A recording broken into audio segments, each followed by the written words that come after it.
சீஷருடைய மனதை திடப்படுத்தி விசுவாசத்திலே நிலைத்திருக்கும்படி அவர்களுக்கு புத்தி சொல்லி, நாம் அநேக உபத்திரவங்களின் வழியாய் தேவனுடைய ராஜ்யத்தில் பிரவேசிக்க வேண்டும் என்று சொன்னார்கள். ஒரு ஆமீன் சொல்லுங்க பார்க்கலாம். அல்லேலூயா. வேதம் தெளிவாய் சொல்லுகிறது. இந்த வசனம் எங்க வருது அப்படின்னா, நீங்க இதுக்கு மேல உள்ள வசனத்தை நீங்க வாசிச்சீங்கன்னா, பவுல என்ன பண்ணுவாங்க, அடிச்சு செத்து போயிட்டான் அப்படின்னு நினைச்சு 19 வசனத்தை பாத்தீங்கன்னா உங்களுக்கு புரியும். பவுலை கல்லெறிந்து அவன் மரித்து போனான் என்று எண்ணி அவனை பட்டணத்துக்கு வெளியே இழுத்து கொண்டு போனார்கள். சீசர்கள் அவனை சூழ்ந்து நிற்கையில் அவன் எழுந்து பட்டணத்துக்குள் பிரவேசித்தான். மறுநாளில் பர்னபாவுடனே கூட தெர்பைக்கு புறப்பட்டு போனான். அந்த பட்டணத்தில் அவர்கள் சுவிசேஷத்தை பிரசங்கித்து அநேகரை சீசராக்கின பின்பு லீஸ்திராவுக்கும் இக்கோனியாவுக்கும் அந்தியோகியாவுக்கும் திரும்பி வந்து சீசருடைய மனதை திடப்படுத்தி, ஒரு ஆமீன் சொல்லுங்க பார்க்கலாம். அல்லேலூயா, அல்லேலூயா. பவுல் சுவிசேஷம் அறிவிச்சதுனால அவனை கல்லறிந்து சாகுற வரைக்கும் அடைச்சிருக்கிறாங்க. எப்படி சொல்லுங்க? அவங்க சொல்றாங்க, அதாவது பவுல் செத்துட்டான்னு நினைச்சு அவனை இழுத்துக்கிட்டு போய் பட்டணத்துக்கு வெளியில, ஊருக்கு வெளியில போட்டுட்டு போயிட்டாங்களாம். சீசர்கள் கூடி நிற்கும் பொழுது அவன் மறுபடியும் எழுந்து இயேசுதான் கர்த்தர் என்று பிரசங்கித்தான். ஒரு ஆமீன் சொல்லுங்க. அவனை கல்லெறிந்து அடிச்சாங்க, கொல்ற மாதிரி அடிச்சுட்டாங்கன்னு சொல்லி பவுல் என்ன பண்ணல, பயந்து போகல. இனிமே நம்ம சுவிசேஷத்தை என்ன பண்ணக்கூடாது, சொல்லக்கூடாது. இதுக்கு மேல உபத்திரம் எனக்கு வரணுமா? நான் எதுக்கு இந்த இயேசுவை சொல்ல போறேன்? அவரால் எனக்கு நல்லது நடக்கும்னு பார்த்தா இருக்கிறவெல்லாம் என்ன பண்றான், அடிக்கிறான், துன்புறுத்துறான், கொல்றான், பேசுறான். அதனால இந்த இயேசுவை என்னால் என்ன பண்ண முடியாது, பிரசங்கிக்க முடியாது அப்படின்னு சொல்லி பவுல் முடிவெடுக்காம முதல் நாள் அடிக்கிறாங்க, கல்லெறிகிறாங்க, செத்து போயிட்டான்னு சொல்லி நினைச்சு தூக்கி வெளியில எறிகிறாங்க. மறுபடியும் எழுந்து வந்து பைபிள் சொல்லுது, சீசர்களுடைய மனதை அவன் திடப்படுத்தினானா. ஆமீன் சொல்ல மாட்டேங்கிறீங்க. உங்களுக்கு புரியலன்னு நினைக்கிறேன். புரியலையா? அடிச்சது யார? பவுல. திடப்படுத்துறது யாரு? ஆமீன் சொல்லுங்க. நான் சிபி அடிக்கிறேன், சிபிக்கு தானே எல்லாரும் ஆதரவு சொல்லணும். கவலைப்படாதீங்க, உடம்ப திடப்படுத்திக்கங்க. ஆனா சிபி எந்திரிச்சு நீங்க யாரும் கவலைப்படாதீங்க அப்படிங்கிற. ஒரு ஆமீன் சொல்லுங்க பார்க்கலாம். இங்க பவுல் அதான் செய்யறாரு. பவுல் சொல்றாரு, சீசர்களுடைய மனதை அவன் திடப்படுத்துறான். அல்லேலூயா, அல்லேலூயா. சொல்லிட்டு கீழே சொல்றாரு, நாம் அநேக உபத்திரவங்களின் வழியாக தேவனுடைய ராஜ்யத்தில் பிரவேசிக்க வேண்டும். கைதட்டி கர்த்தரை ஸ்தோத்திரம் பண்ணுங்க பார்க்கலாம். ஹல்லேலூயா, ஹல்லேலூயா, ஹல்லேலூயா. நீங்களும் நானும், ஆண்டவர் சொல்றாரு, அநேக உபத்திரவங்களின் வழியாக தேவனுடைய ராஜ்யத்தில் பிரவேசிக்கணும். இன்னைக்கு நம்ம என்ன தியானிக்க போறோம்? உபத்திரவங்களை தேவன் ஏன் அனுமதிக்கிறார்? உபத்திரவங்களை தேவன் ஏன் அனுமதிக்கிறார்? உபத்திரவம் என்பது தண்டனை அல்ல. உபத்திரவம் என்பது தோல்வி அல்ல. உபத்திரவம் என்பது தேவனுடைய திட்டங்களில் ஒன்றாக இருக்கிறது. அல்லேலூயா. உபத்திரவம் என்பது என்ன? அது தேவனுடைய திட்டத்துல ஒண்ணு. ஆண்டவர்கிட்ட கேட்கிறோம், ஆண்டவரே ஏன் எனக்கு இந்த உபத்திரவம்? ஏன் குடும்பத்துல ஏன் இந்த உபத்திரவம்? ஏன் எனக்கு இவ்வளவு வேதனை வருகிறது? எனக்கு வேதனை வரக்கூடாதுன்னு சொல்லிதானே உங்களை தேடி வந்தேன். ஆண்டவரை எதுக்கு தேடி வந்தோம்? என் பிரச்சனை மாறணும், என் பலவீனம் மாறணும். ஆனா கடவுளுக்குள்ள வந்ததுக்கு அப்புறம் எனக்கு உபத்திரவங்கள் அதிகமா இருக்கிற மாதிரி தெரியுது. ஆண்டவர்கிட்ட போய் கேட்டீங்கன்னா, எதற்காக இந்த உபத்திரவத்தை எனக்கு நீங்க அனுமதிச்சீங்க? அப்படின்னு ஆண்டவர்கிட்ட கேட்டீங்கன்னா ஆண்டவர் சொல்றாரு, நீங்களும் நானும் அநேக உபத்திரவங்களின் வழியாக தேவனுடைய ராஜ்யத்துல பிரவேசிக்க வேண்டி இருக்கிறது. பரலோக ராஜ்யத்திற்கு நீங்களும் நானும் போகணும் அப்படின்னா ஆண்டவர் சொல்றாரு, உபத்திரவங்களின் வழியாகத்தான் அங்க போக முடியும். ஆமென், ஹalleluya. அப்ப உபத்திரவம் என்பது தண்டனை கிடையாது. நீங்க இப்ப உபத்திரவத்துல இருக்கிறீங்க அப்படின்னா அது தோல்வி அல்ல. உபத்திரவம் நாம எப்படி முன்னேற வேண்டும் என்பது தேவனுடைய திட்டமோ அதே போல ஆண்டவர் நமக்கு அனுமதிக்கிற உபத்திரவமும் தேவனுடைய திட்டங்களில் ஒன்றாக இருக்கிறது. சொல்லுங்க, பக்கத்துல கைப்பிடி சொல்லுங்க, உபத்திரவம் கடவுளுடைய திட்டமா. என்னதான் என்னங்க சொல்றீங்க? என்னை உயர்த்துறது தானே அவருடைய திட்டம், என்னை மேன்மைப்படுத்துறது தானே அவருடைய திட்டம். ஆண்டவர் சொல்றாரு, நீங்க நிச்சயமா மேன்மைப்படுத்தப்படுவீங்க. ஆமென். கட்டாயமா உங்களுக்கு மேன்மை உண்டு, கட்டாயமா உங்களுக்கு உயர்வு உண்டு. ஆனா அந்த உயர்வும் அந்த மேன்மையும் எப்படி தேவனுடைய திட்டமோ இந்த உபத்திரவத்தின் வழியாகத்தான் அதை பெற்றுக்கொள்ள முடியும். எனக்கு தெரியும் ஆமேன் வராதுன்னு. ஆ, யாரு உபத்திரவத்தை விரும்புவா? ஏங்கா சொல்லுங்க, அப்படி யாராவது விரும்புவாங்களா? உபத்திரவம் வரும் அப்படின்னா ஆமேன் சொல்ல வராது.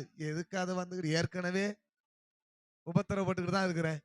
கை வலி, கால் வலி, குடும்பத்துல பிரச்சனை, சண்டை ஓயாத பிரச்சனை, கடன் பிரச்சனை, மனவேதனை, இதெல்லாம் ஒரு பக்கம் இருக்குது. இதுக்கு மேல ஆண்டோட திட்டம் வேறையாது. ஆண்டவர் சொல்றாரு, நீங்க இப்ப படுகிற வேதனை வருகின்ற தேவனுடைய மகிமைக்கு ஒப்பானது அல்ல. அல்லேலூயா. தேவன் சொல்றாரு, நீங்க இன்றைக்கு உங்க குடும்பத்துல உங்க சரீரத்துல அனுபவிக்கிற வேதனைகள், உபத்திரவங்கள், ஆண்டவர் சொல்றாரு அதுவும் தேவனுடைய திட்டத்துல ஒன்றுதான். ஒரு நேரம் ஒரு நாள் வரும் பொழுது உபத்திரவத்தின் வழியாக தேவனை நாம் பார்க்கக்கூடிய ஒரு சூழ்நிலையை கர்த்தர் உண்டாக்குவார். ஆண்டவரை பார்க்க போகிற ஒரு பெரிய சூழ்நிலை அதுல இருக்குது. அல்லேலூயா, அல்லேலூயா. யாக்கோபு 1வது அதிகாரம் 12வது வசனத்திற்கு, சோதனையை சகிக்கிற மனுஷன் சொல்லுங்க யாரு பாக்கியவான்? யாரு பாக்கியவானா? உபத்திரவத்தை தாங்கிக்கிறவன், சகிக்கிறவன். ஆமென், அல்லேலூயா. இயேசு சிலுவையில உபத்திரவத்தை அனுபவிக்கல அப்படின்னா உயிர்த்தெழுதல் என்கிற ஒன்று வந்திருக்காது.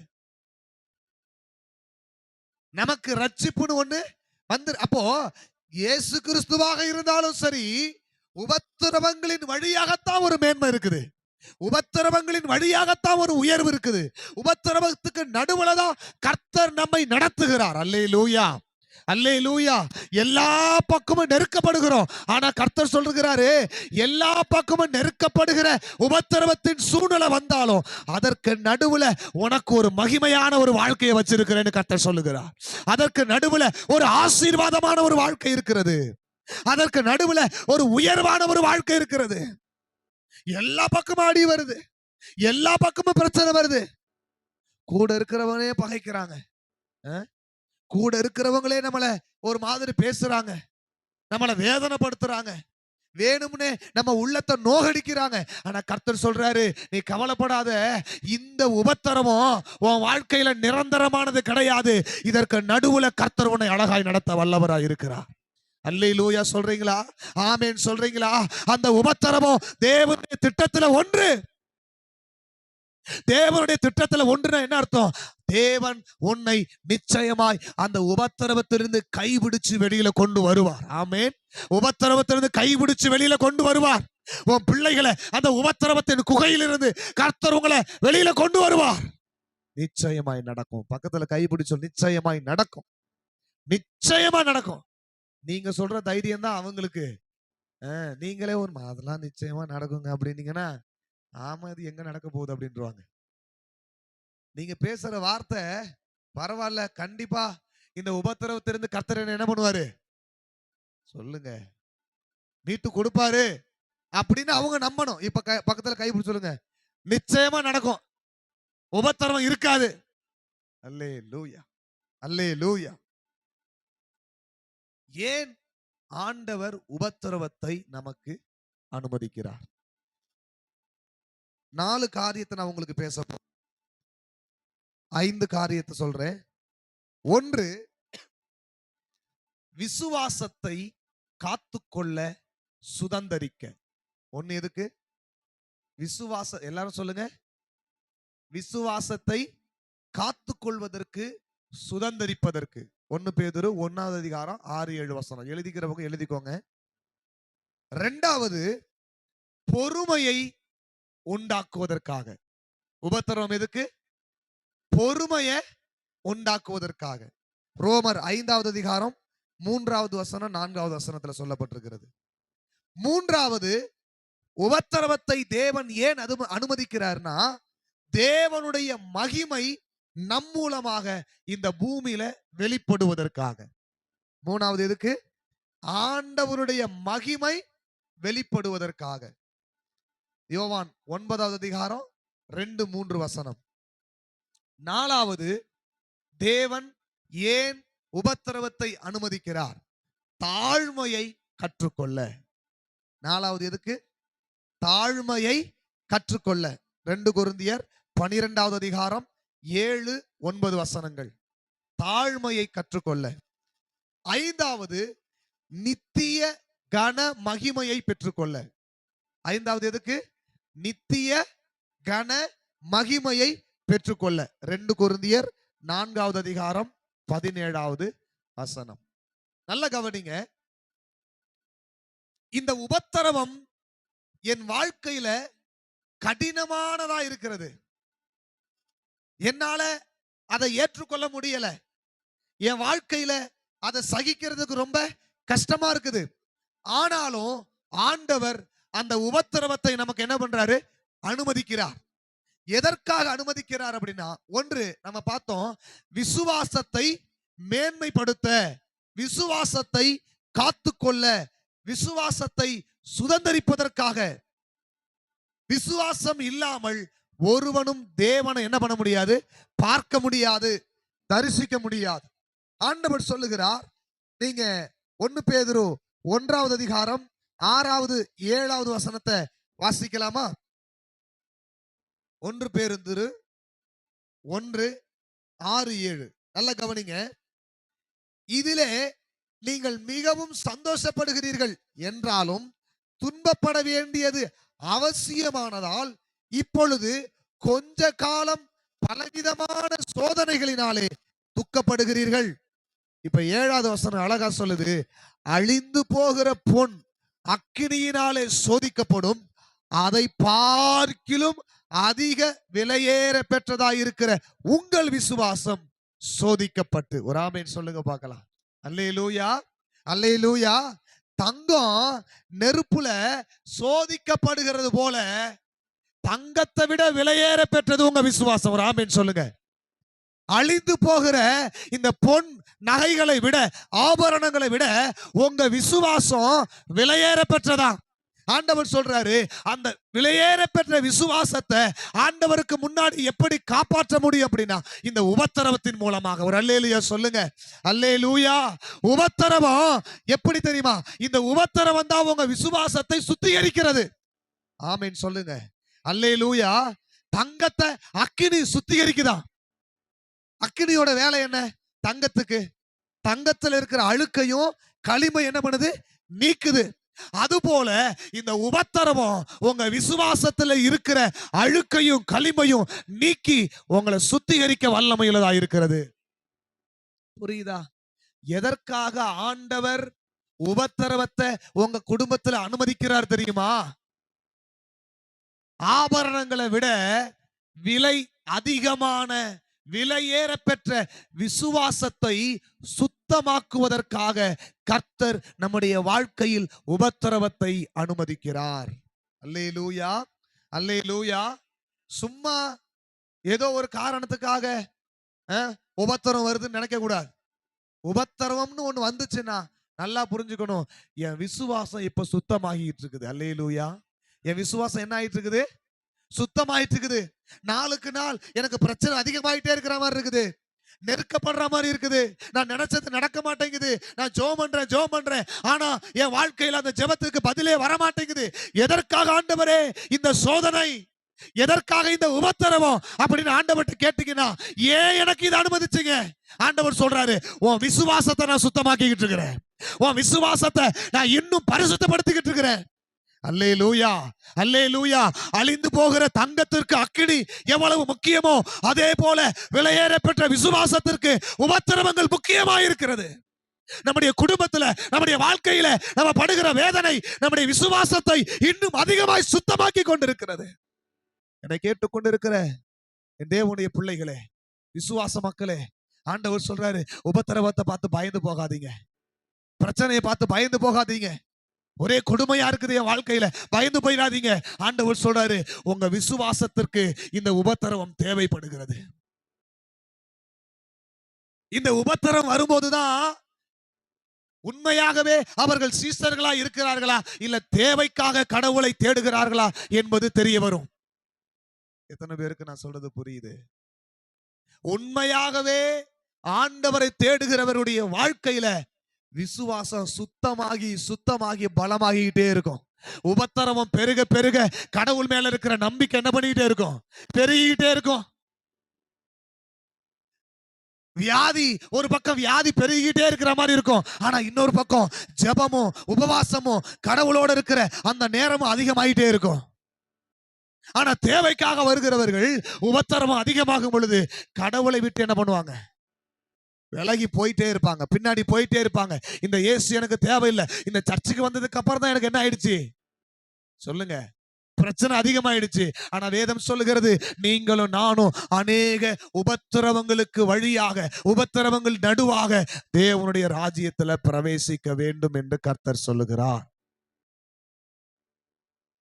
நிறைய பேர் சொல்லி கேட்டிருக்கீங்களா?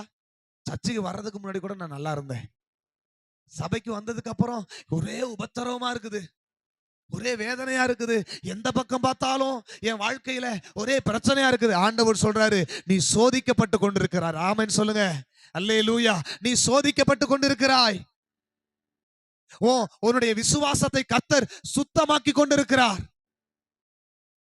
யோபு 23வது அதிகாரம் 10வது வசனம் சொல்லுகிறது, அவர் என்னை சோதித்த பின் சுத்த பொன்னாக விளங்குவேன். ஆமென் சொல்லுங்க. அவர் என்ன சோதித்த பிறகு சுத்தமான பொன்னாக விளங்குவேன் அப்படிங்கிறாரு. அப்போ சோதனை உபத்திரவங்கள் எதற்கு?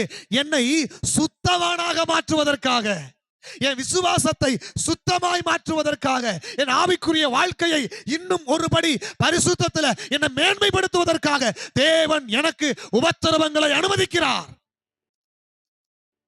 பிசாசு என்ன பண்ணுவான் தெரியுமா? பாரு, நீ அங்க இருக்கும்போது நல்லா இருந்த, இங்க வரும்போது பாரு உனக்கு எவ்வளவு உபத்திரவம் அப்படியே சொல்லிக்கிட்டே இருப்பான். 4 பேர் 10வது அந்த யோபுவோட சிநேகிதர்கள் மாதிரி என்ன பண்ணுவாங்க? வந்து பக்கத்துல, நீ ஏதாவது தப்பு பண்ணிருப்ப, நீ ஏதாவது ஆண்டவருக்கு பிரியமில்லாத வாழ்ந்திருப்ப, அதனாலதான் உனக்கு பிரச்சனை அப்படின்னு யாராவது ஒருத்தர் சொல்லிக்கிட்டே இருப்பான். யோபுவோட மனைவி மாதிரி நீ இன்னமும் ஆண்டவர் ஆண்டவர் ஆண்டவர்னு பிடிச்சுக்கிட்டு வாழ்றியே, ஆண்டவர் இல்லைன்னு சொல்லி மறுதளிச்சுட்டு தயவு செய்து செத்துரு சொல்லுவாங்க. ஆனா யோபுவுக்கு மட்டும்தான் தெரியும், இல்ல, அவர் என்னை சோதித்த பிறகு நான் சுத்தமான பொன்னாக விளங்குவேன். பக்கத்துல கைப்பிடிச்சு சொல்லுங்க, உங்களுக்கு வருகிற உபத்திரவம் உங்களை சுத்தமாக்குவதற்காக, உங்களை அலங்கரிப்பதற்காக, உங்க குடும்பத்தை அலங்கரிப்பதற்காக. ஹல்லேலூயா. நம்புறீங்களா? விசுவாசிக்கிறீங்களா? விசுவாசிக்கிறவங்க ஒரு ஆமென் சொல்லுங்க. கையை மேல உயர்த்தி கண்ணை ஆண்டவர் பார்த்து ஆமென். ஹல்லேலூயா. விசுவாசம் என்னை வேதனைப்படுத்த அல்ல, இந்த உபத்திரவங்கள் என்ன தடுமாற பண்ணுவதற்காக அல்ல, இந்த உபத்திரவம் என்னை மேன்மைப்படுத்துவதற்காக. ஹல்லேலூயா, ஹல்லேலூயா. சில நேரத்துல பற்றாக்குறை வருது. ஏன் ஆண்டவரே, ஏன் ஆண்டவரே? நல்லா இருந்த குடும்பம் தானே நாங்க, ஏன் இந்த பற்றாக்குறை, ஏன் இந்த வேதனை? எதற்காக எனக்கு இப்படி ஒரு கடினமான ஒரு பாதை? இந்த உபத்திரவத்தின் குகையில போட்டு ஏன் என்ன வாட்டி எடுக்கிறீங்க? அப்பா சொல்றாரு, உன்னை நான் சுத்தமாக்கிக்கிட்டு இருக்கிறேன், உன்னை நான் அலங்கரிச்சுக்கிட்டு இருக்கிறேன். ஒரு ஆமென் சொல்லுங்க. உன் குடும்பத்தை நான் அலங்கரிச்சுக்கிட்டு இருக்கிறேன், உன் பிள்ளைகள் வாழ்க்கையை நான் அலங்கரிச்சுக்கிட்டு இருக்கிறேன். நீ எந்த அளவுக்கு உபத்திரவத்தின் குகைக்குள்ள போறாயோ அந்த அளவுக்கு நீ சுத்த பொன்னாக விளங்குவாய். அநேகர் பார்க்கும் பொழுது நீ சுத்த பொன்னாக விளங்குவாய். ஹalleluya, ஹalleluya. யோபு சொல்கிறார், அவர் என்னை சோதித்த பிறகுதான் நான் சுத்த பொன்னாக விளங்குவேன். ஆதியாகமம் 22வது அதிகாரம் 12வது வசனத்துல ஆபிரகாமை குறித்து வேதம் சொல்லுகிறது. ஆபிரகாமிட்ட ஆண்டவர் சொல்றாரு, உன்னுடைய ஏக சுதன் உன்னுடைய குழந்தையை கொண்டு வந்து எனக்கு என்ன பண்ணணும்? மோரியா தேசத்துல மலையில கொண்டு வந்து பலி செலுத்தணும், பலி செலுத்தணும். ஏன் எதுக்கு என்னன்னு கேள்வி கேட்கவே இல்லை. ஒரு ஆமென் சொல்லுங்க. ஒரு தகப்பனா இருந்தா ஏன் ஆண்டவரே என் பிள்ளைய பலி செலுத்த சொல்றீங்க அப்படின்னு கேட்டிருக்கணும். ஆனா ஆபிரகாம் சொல்றாரு, இல்ல, எனக்கு ஆண்டவர் கல்லுகளை வைத்து கூட குழந்தையை கொடுப்பார். ஒரு ஆமென் சொல்லுங்களேன். அல்லேலூயா, அல்லேலூயா. ஆபிரகாம் சொல்றாரு, எனக்கு கல்லுகளை கொடுத்து கூட, இந்த கல்லுகள் மூலமா கூட எனக்கு என்ன பண்ண முடியும்? குழந்தைய அவர் உண்டு பண்ண வல்லவரா இருக்கிறாரு. என் குழந்தைய ஆண்டவர் கேட்டுட்டாரு, அதனால நான் என்ன பண்ண போறேன்? கொடுக்க போறேன். ஆண்டவர் எப்படி தெரியுமா குழந்தைய கேட்டாரு?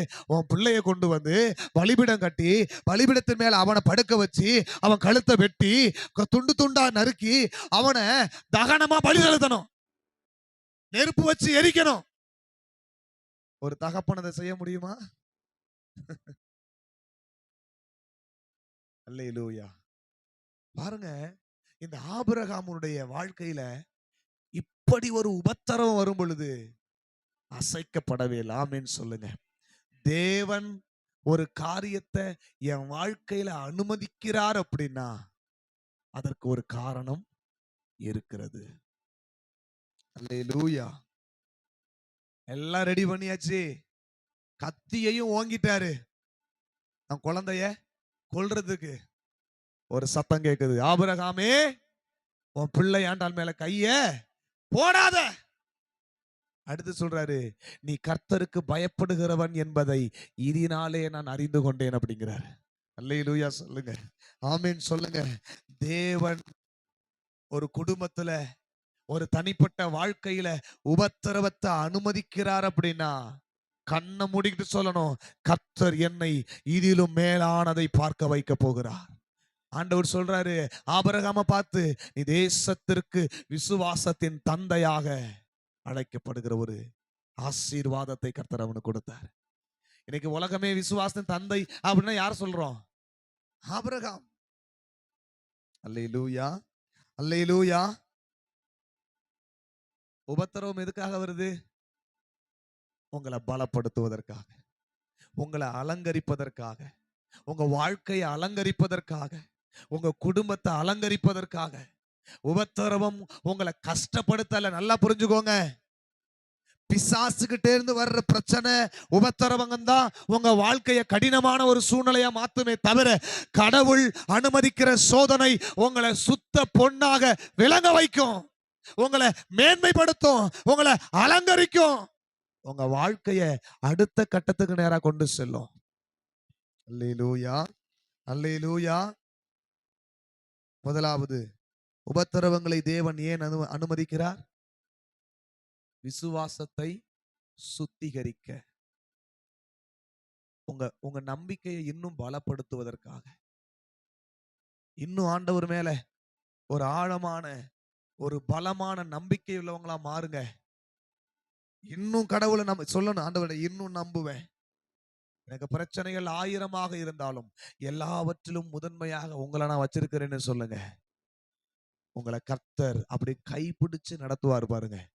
அந்த உபத்திரம் இருக்கும், பிரச்சனை இருக்கும், ஆனா அந்த பிரச்சனைக்கு நடுவுல உங்களை கர்த்தர் நடக்க வைப்பார் பாருங்க. அல்லேலூயா சொல்லுங்க, ஆமென், ஹalleluya. அந்த பிரச்சனைக்கு நடுவுல நீங்க நடந்து போவீங்க.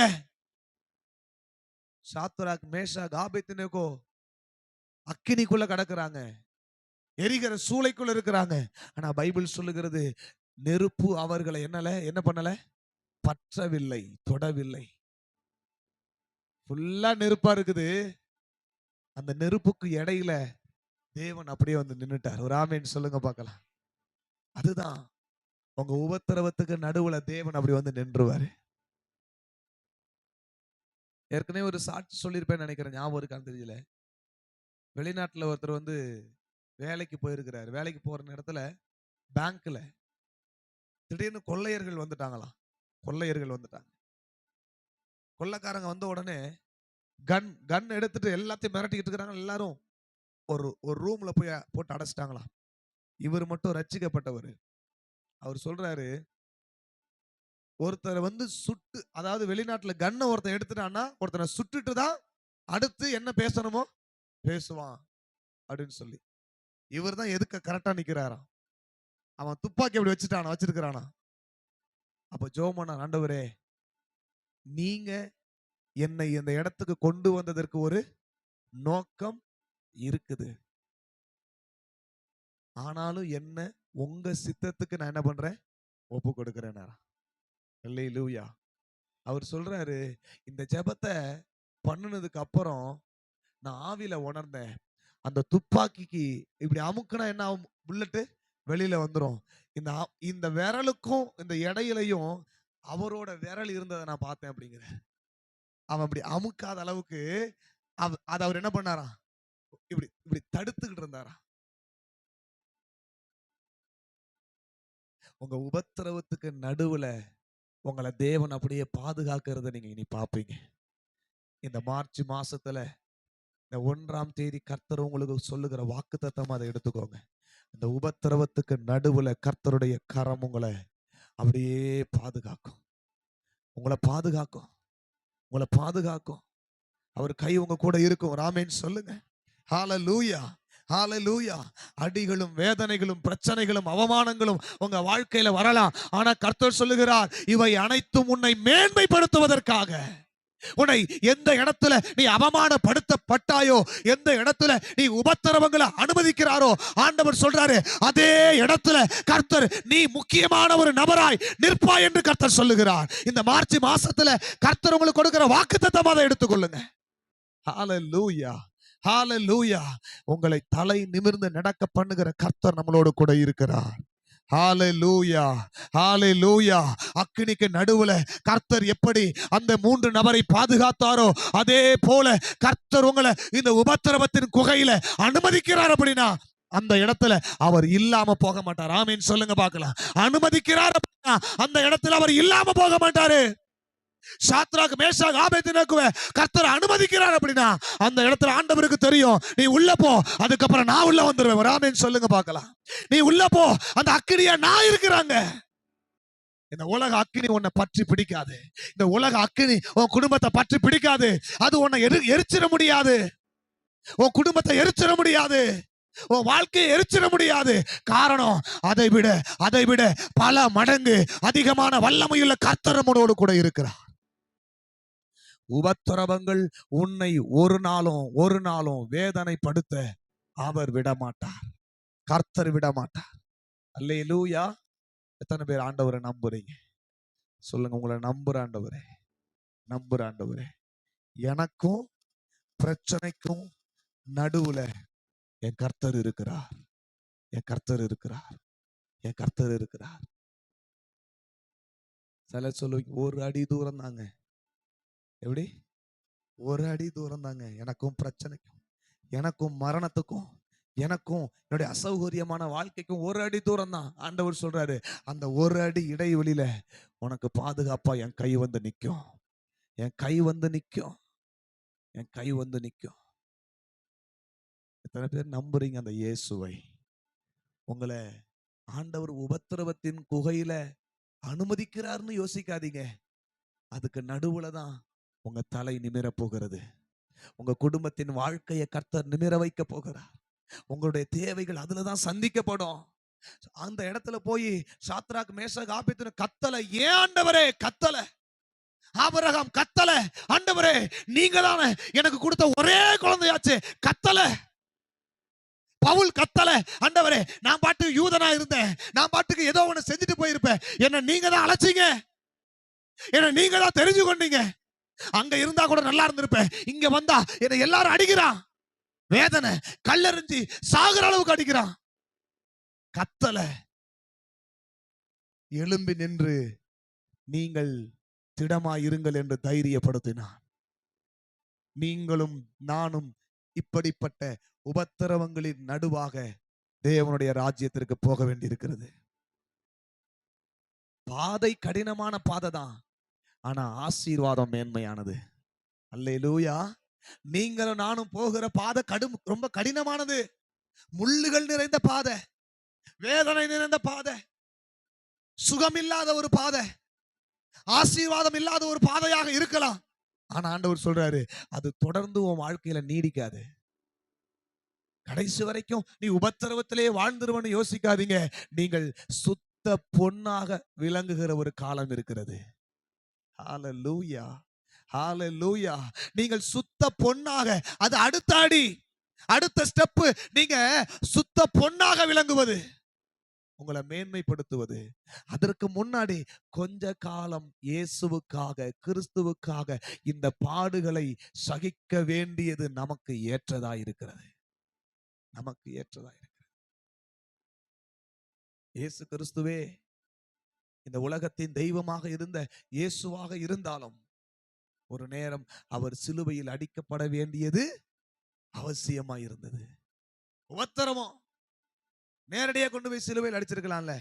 அதுக்கு முன்னாடி கேலி கிண்டல், தலையில முள்முடி, வாரினால அடிக்கப்படுகிற ஒரு சூழ்நிலை, சிலுவையை சுமந்துகிட்டு போற சூழ்நிலை. ஏன் இவ்வளவு பெரிய உபத்திரவம்? அநேக உபத்திரவங்களுக்கு நடுவுல கர்த்தர் நம்மளை மகிமையாய் வெற்றி சிறக்க பண்ணுவார். ஹல்லேலூயா, ஹல்லேலூயா. உபத்திரவங்கள் உங்களை அழ வைக்கிறதுக்காகவோ நோகடிக்கிறதுக்காகவோ இல்ல. உபத்திரவம் உங்களை மகிமையான இடத்திற்கு கொண்டு போவதற்காக. இதை மட்டும் மறந்துடாதீங்க. என்ன இன்னமும் எனக்கு இந்த பிரச்சனை தானா? மறந்துடாதீங்க, உங்களை மேன்மையான ஒரு இடத்திற்கு கர்த்தர் உங்களை அழைத்து செல்லுவார். அவரே உங்களை கரம் பிடிச்சு அழைத்து செல்லுவார். ஆமீன் சொல்லுங்க பார்க்கலாம். இரண்டாவது, இந்த உபத்திரவம் எதற்காக? பொறுமையை உண்டாக்க. எதற்கு சொல்லுங்க? இந்த ரெண்டு காரியத்தை மட்டும் நம்ம இன்னைக்கு தியானிப்போம். பொறுமை.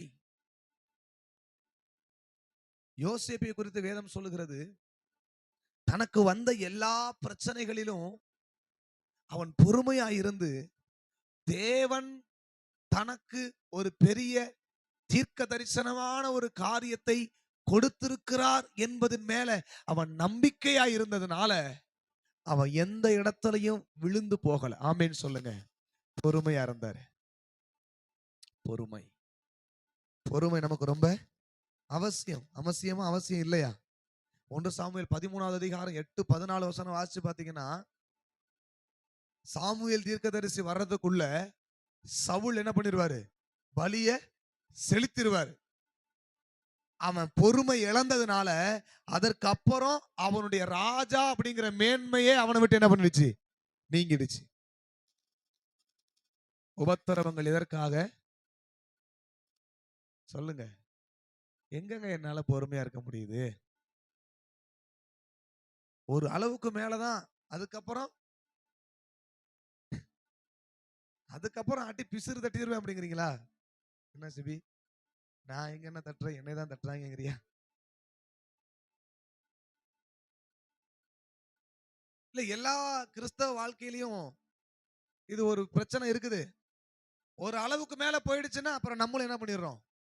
அவங்க எடுத்த அதே தடியை நம்மளும் எடுத்துடுறோம். ஆனா ஆண்டவர் சொல்றாரு, இப்படிப்பட்ட உபத்திரவத்துக்கு நடுவுல தான் நம்ம தேவனுடைய ராஜ்யத்திற்கு போக வேண்டி இருக்குது.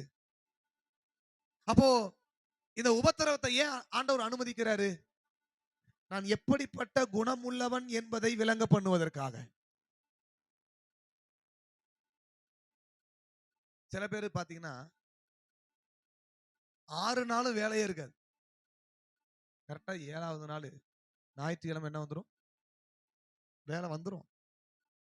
இது எல்லாரோட வாழ்க்கையிலையும் வருகிற சோதனை, எல்லா குடும்பத்திலையும் வருகிற சோதனை. ஆண்டவர் சொல்றாரு, இந்த உபத்திரவத்தின் வழியா நீ என்ன பண்ணணும்? போ சொல்லுங்க, தேவனுடைய ராஜ்யத்துல பிரவேசிக்கணும். ஆண்டவர் பாக்குறாரு, நீங்க எப்படி இருக்கிறீங்கன்னு பார்க்கலாம் அப்படின்னு சொல்லி. 6 நாளும் எந்த சொந்தக்காரங்களும் வர மாட்டாங்க. ஆனா ஞாயிற்றுக்கிழமை மட்டும் முக்கியமான ஆளா வந்து வீட்டுல உட்காந்துருக்கும். ஆமாவா இல்லையா? 6 நாளும் நல்லா இருப்போம். ஞாயிற்றுக்கிழமை பாத்தீங்கன்னா லைட்டா அப்படியே உடம்பு முடியாத மாதிரி தெரியும். காலு கடுக்கும், கை கடுக்கும், கண்ணை முழிக்க முடியாது, எந்திரிக்க முடியாது, ஒண்ணும் பண்ண முடியாது. ஆண்டவர் சொல்றாரு, அநேக உபத்திரவத்தின் வழியாக நீ ராஜ்யத்துக்குள்ள பிரவேசிக்க வேண்டி இருக்குது.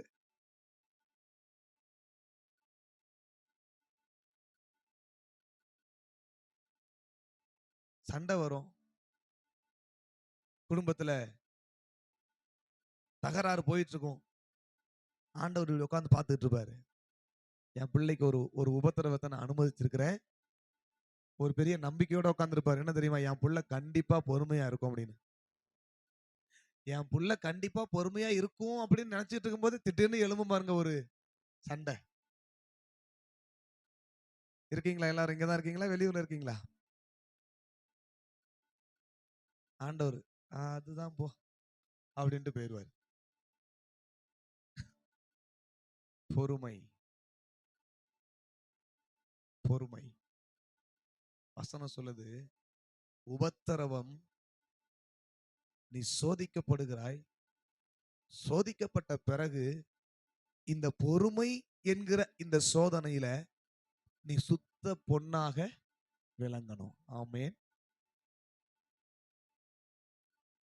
உபத்திரவம் பொறுமையை உண்டாக்குகிறது. நீங்க ரோமர் 5வது அதிகாரத்துக்கு வாங்க.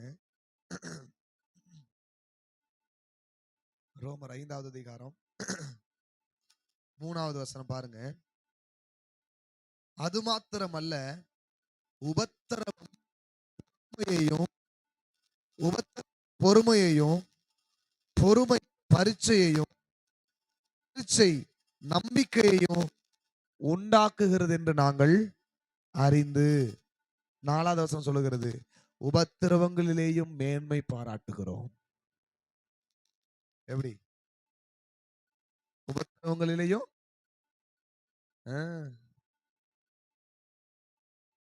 ஆனா நம்ம உபத்திரவத்துல மேன்மை பாராட்டுறோமா? உபத்திரவத்துல கடவுளை திட்டுறோமா?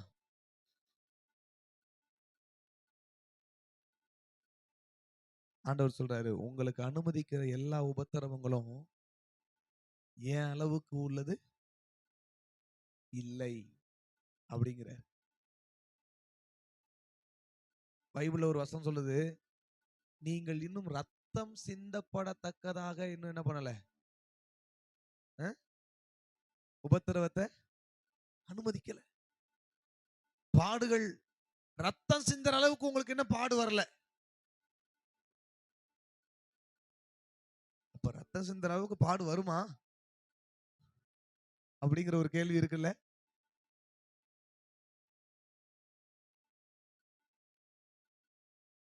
இன்னைக்கு ஒரு உங்க கண்ணை நீங்க திறங்க, உங்க ஆவிக்குரிய கண்கள் திறக்கப்படட்டும். உபத்திரவம் உங்களை வேதனைப்படுத்துறதுக்கோ உங்களை கஷ்டப்படுத்துவதற்கோ இல்ல. உபத்திரவங்கள் இன்னும் நீங்கள் தேவனை அதிகமாய் அறிந்து கொள்வதற்காக, இன்னும் கடவுள் பக்கம் நெருங்கி வருவதற்காக, இன்னும் கர்த்தரை நீங்கள் பிடிப்பதற்காக. அல்லேலூயா, அல்லேலூயா. மேல எழும்பி நிற்போமா?